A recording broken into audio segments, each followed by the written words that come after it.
Olá, turma do oitavo ano. Vamos começar a nossa aula de artes dessa semana.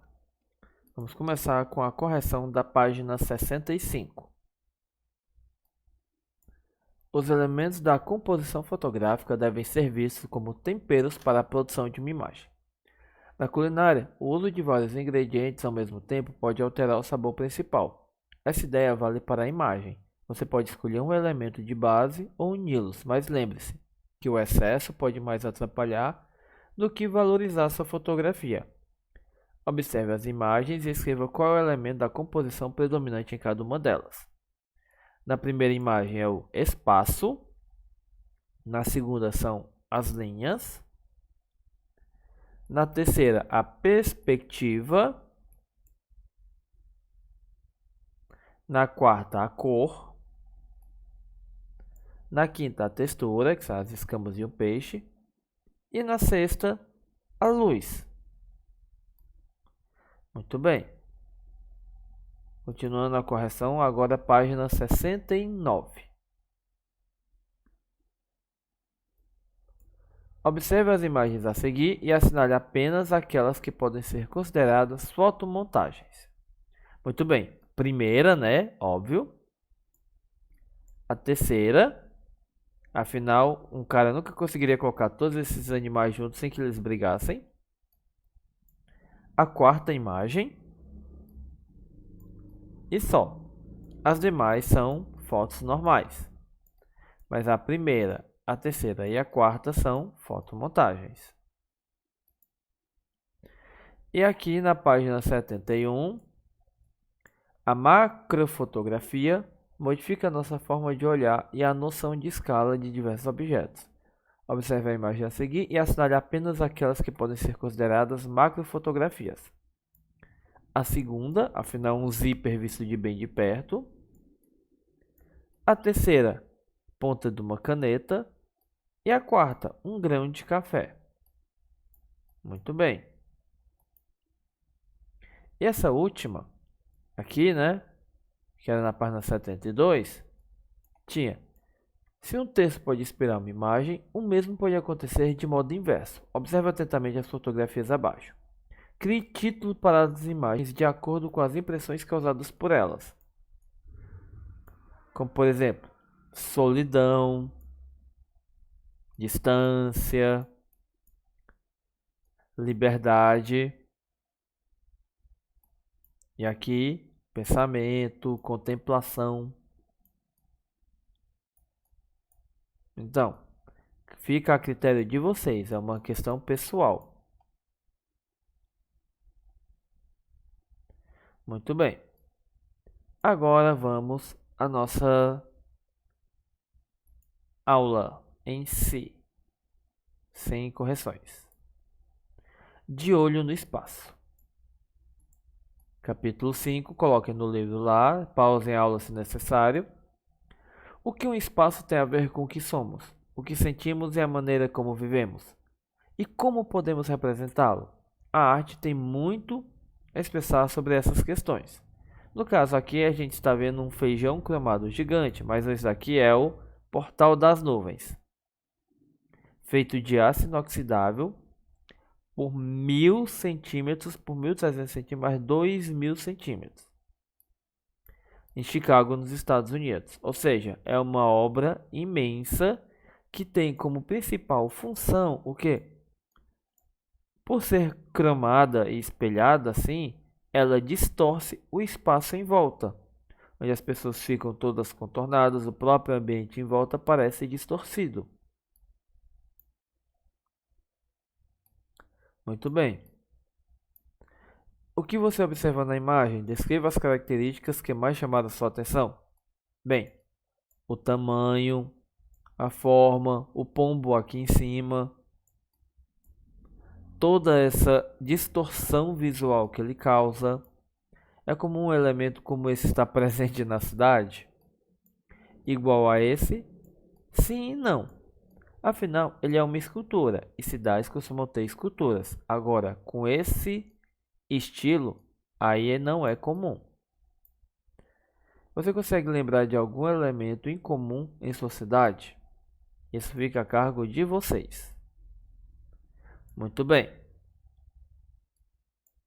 Continuando. Representar onde estamos. A obra de Anish Kapoor, apresentada nas páginas da abertura desse capítulo, exemplifica a nossa percepção do espaço, em que podemos, além de ocupá-lo, darmos novos sentidos a ele. A forma abstrata do portal das nuvens não possui arestas ou junções aparentes. Sua superfície refletiva nos permite enxergar todo o entorno do ambiente que ele ocupa, as nuvens do chão e até as pessoas que passam por perto. Se não existisse esse grande objeto refletivo, você enxergaria o lugar da mesma forma? Ao mesmo tempo em que essa obra se insere no espaço, o espaço de fora também se insere nela.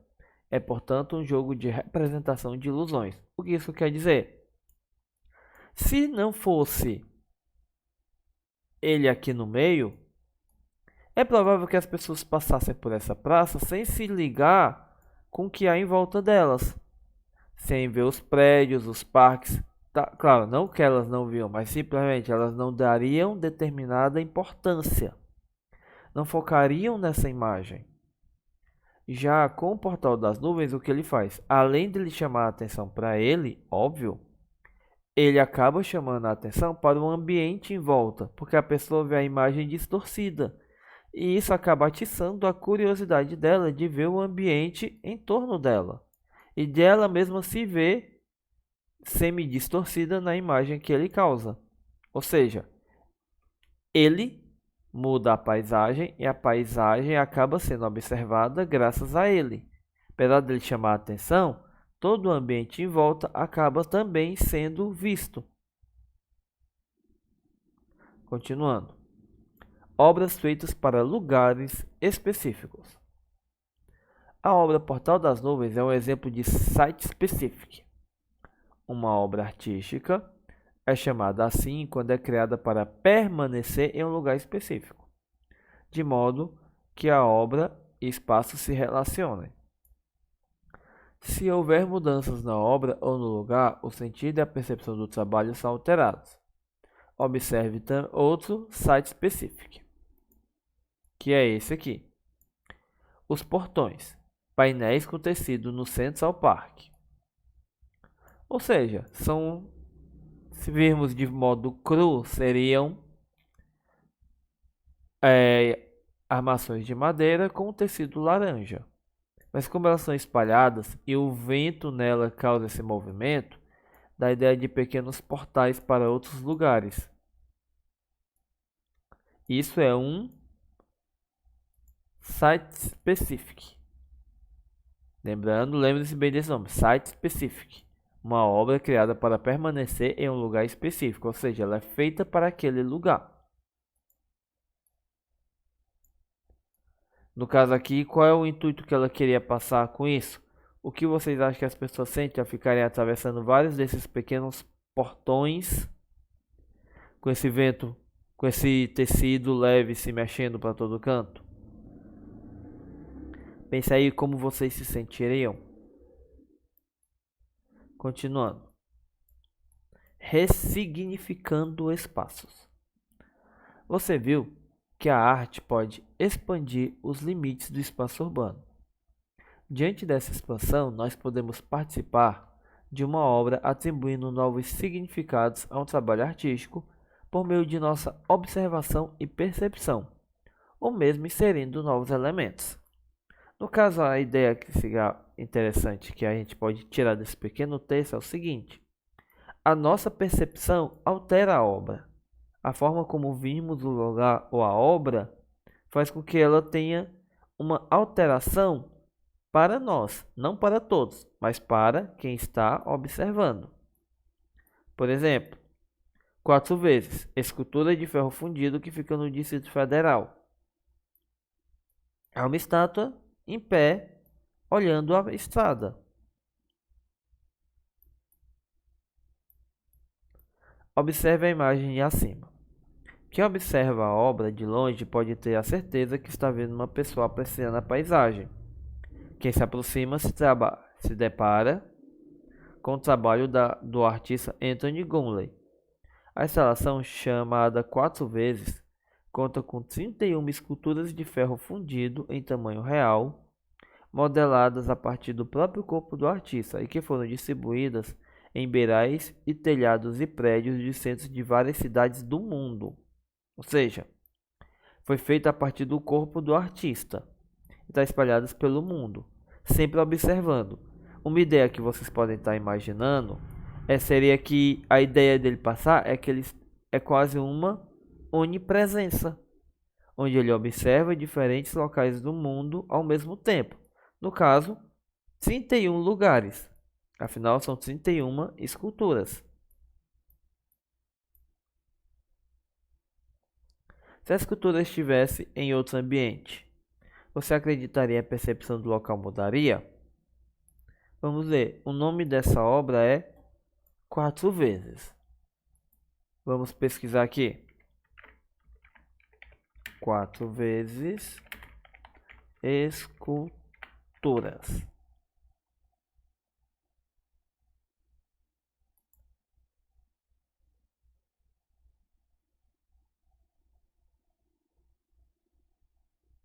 Vamos tentar ser mais específico. O nome do artista é Anthony Gormley.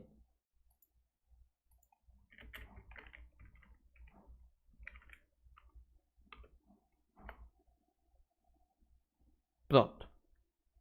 No caso aqui são esculturas dele. Pelo visto, ele gosta muito de usar coisas do corpo. Por exemplo, tem essa aqui, que fica onde? Ó, outros aqui em beiras de prédio.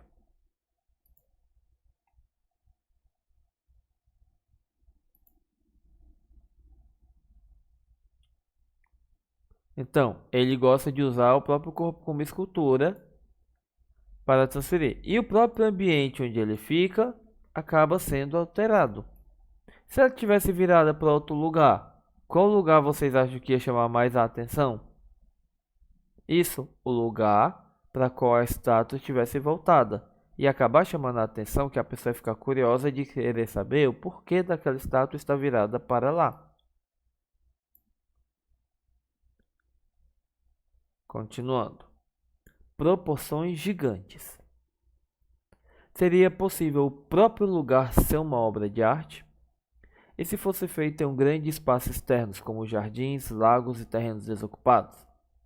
A dupla de artistas Cristo e Jean-Claude, não é o Van Damme, é conhecida por esses trabalhos de proporções monumentais, criando um espetáculo de amplas áreas empacotadas. Essa grandeza também está no processo que exige alguns esforços, desde o levantamento de recursos para a realização da obra, com a produção de desenhos preparatórios e projetos, até o licenciamento que os detentores legais do espaço. As dificuldades de manutenção conferem às obras realizadas nesses lugares um caráter temporário, diferente daquelas esculturas que a gente viu, que podem ficar lá durante muito tempo. Essas obras aqui desses caras têm caráter temporário. Por quê? Porque requerem manutenção constante. E fazer manutenção de locais tão grandes como a gente observa na imagem aqui, isso daqui é pessoinha correndo, é complicado e caro. Então elas acabam sendo temporárias. Depois de desmontadas, essas intervenções ficam disponíveis para apreciação apenas a partir de registros fotográficos. Ou seja, quem viu, viu. Quem não viu, só por foto. Temos aqui, né? Os cais de flutuação de Cristo e Jean-Claude, no Lago Iseo, na Itália. Podemos dar mais uns. Para ter uma ideia, uma comparação do tamanho que é essa obra. Que é um cais feito de plástico, de uma lona flutuante, dando a volta nessa pequena ilhota, que provavelmente também é flutuante, feita por eles, onde as pessoas podem dar a volta, sentar-se, tirar foto, caminhar. Vamos ver melhor nas outras fotos. E essa obra ela já não existe mais. Os cais de flutuação. Vamos ver se a gente acha outras imagens.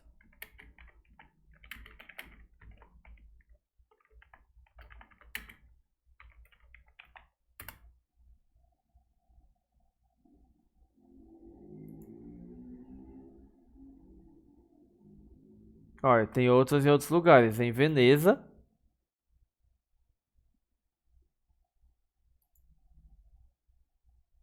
Alguém não se deu bem e caiu. Outro aqui, enorme. Olha todo o caminho. E sim, a parte interna é também parte da obra. É uma pequena ilha flutuante.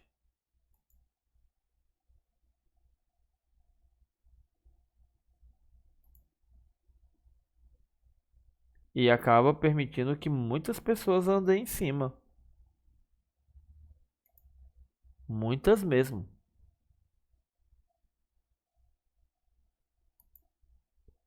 Tá aqui outra, bem maior. Por isso elas têm caráter temporário. Porque são grandes demais e chamam bastante atenção e alteram a própria percepção do ambiente. As imagens que vi aqui no livro. Em quais suportes você acredita que essa arte pode ser feita? Essa obra demonstra que o espaço na arte não tem limites, entendendo-se para os lugares muito além dos museus e grandes cidades. Esse grande espaço empacotado permaneceu por 16 dias no Lago Iseu, na Itália. Que passou por lá teve a chance de caminhar sobre a água em uma passarela de 3 quilômetros. O material também pode abrir para muitas possibilidades. O espaço tem 100 mil metros quadrados de tecido amarelo reluzente e uma estrutura modular flutuante, ou seja, debaixo desse tecido, que a gente viu uma das imagens, não foi? Dava para perceber que ele tem um material flutuante modular, ou seja, que encaixa e depois cobre com esse tecido. Provavelmente esse é um dos artistas. Muito bem. Consagrando esses grandes espaços à obra de arte, preserva-se o local escolhido para manter o meio ambiente preservado e todos os materiais utilizados nessa intervenção foram depois removidos e reciclados. E imagine a ideia de caminhar sobre a água e andar por quase 3 quilômetros flutuando. Isso é um negócio muito bom. E quem conseguiu passear, parabéns. Quem não conseguiu, só por foto. Muito bem. Continuando.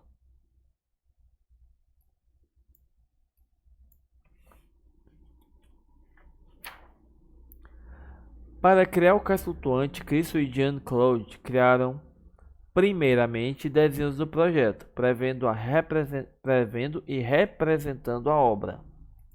Isso, pessoal, para qualquer coisa que vocês vão fazer de projeto, comece a partir de um desenho base.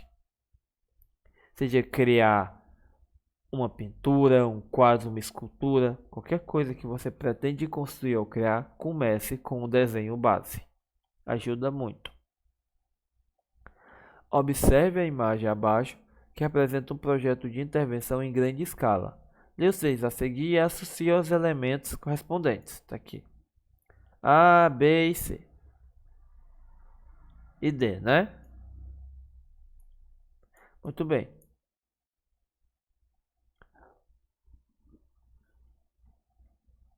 As setas pontilhadas indicam a direção do tráfego de veículos, as formas arredondadas apresentam árvores vistas sob o ponto de vista aéreo. As setas indicam o campo de visão a partir da construção e as linhas onduladas são indicações dos níveis das áreas de relevo do terreno. Ou seja, tudo isso eles planejaram, você vai preencher. E a segunda atividade de vocês vai ser escolher espaço para realizar seu projeto. Atente-se para o estudo do local, suas dimensões, escalas e elementos. Imagine também como seria sua intervenção artística e de que modo ela estaria representada no projeto. realizado em uma folha sulfite, crie seu próprio projeto de intervenção artística, atentando para os elementos apresentados. Bem, eu vou dar um exemplo. Eu quero que vocês escolham a praça. Seja a praça daqui, da Matriz, seja a praça do Açude, seja a praça da Juventude, seja a praça de algum dos distritos. O importante é que vocês escolham uma praça e criem um projeto semelhante a esse. Vocês vão criar todo o desenho, o esboço, com a legenda do que cada coisa é. E é claro, um textinho pequeno indicando qual é a sua ideia, o que você construiria. Isso é a atividade prática dessa semana, com entrega até quinta-feira, meio-dia. Aliás, quinta-feira não, vocês têm 14 dias para fazer. Quinta-feira da outra, passando essa semana que vem, na outra. Bastante tempo para criar um projeto maravilhoso. Vamos continuar. Para parecer real. Diante dos espaços, nosso olho não consegue enxergar os elementos próximos e distantes ao mesmo tempo. Quando queremos retratar um ambiente em uma obra bidimensional, precisamos criar ilusões, efeitos especiais que consigam nos dar a sensação de distância, como se fosse um lugar real tridimensional. Na Idade Média, os artistas criavam a composição de modo que o espaço e a sensação de distância se davam pela ordem de elementos. Aqueles elementos ficavam mais próximos do observador, apareciam na frente, e os mais distantes ficavam logo atrás, no espaço pictórico. Espaço pictórico refere-se à pintura e ao espaço que o artista tem, ou seja, as coisinhas lá atrás, isso aqui, sendo que a parte principal é essa. Podemos compor e representar o espaço de diversas formas. Conheça mais algumas possibilidades e técnicas de representação desenvolvidas ao longo da história da arte e que são utilizadas até hoje. Bem, a perspectiva atmosférica e a outra perspectiva, que é a linear, vai ficar para a próxima aula. O nosso trabalho é a página 80 e a questão 2, que será a nossa atividade prática, onde eu quero um projeto bem feito e me enviem via WhatsApp o arquivo de vocês com o desenho semelhante a esse, não esse, usando como base uma praça, a escolha de vocês. Na internet vocês encontram algumas imagens das praças vistas de cima para ajudar no desenho e tudo mais. Com isso vocês vão criar uma intervenção temporária para que chamasse ainda mais a atenção da própria praça. Ok? Igual os caras fizeram na obra deles. Com isso a nossa aula vai chegando ao fim. Boa sorte no trabalho. E não deixem para a última hora. Faça um pouco cada dia para sair um projeto bem feito. Com isso a nossa aula vai acabando. Tchau.